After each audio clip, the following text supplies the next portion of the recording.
Selesai resmi dipecat dari kepolisian, Verdi Sambo disebut bisa membongkar borok oknum Polri lainnya yang bermasalah. Namun hal itu diragukan oleh penasehat Kapolri Hermawan Sulistyo yang menyebut mantan Kadipropam Polri ini tak memiliki kartu as untuk membongkar borok Polri.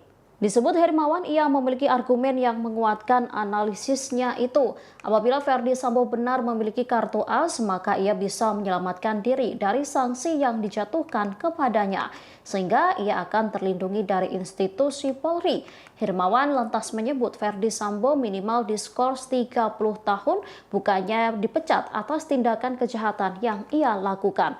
Menurutnya kartu as yang ia miliki itu tak bisa digunakan untuk dirinya sendiri. Ditanya apakah kartu as itu digunakan untuk menyelamatkan istrinya Putri Chandrawati, Hermawan mengaku tak tahu. Disebutnya ada faktor lain yang menjadi pertimbangan penyidik tidak menahan Putri. Ia lantas menegaskan kembali bahwa Verdi Sambo pun tak bisa menyelamatkan dirinya sendiri apabila benar memiliki kartu as. Diakuinya, penegakan hukum terhadap Verdi Sambo dan tersangka pembunuhan lainnya sudah on the track.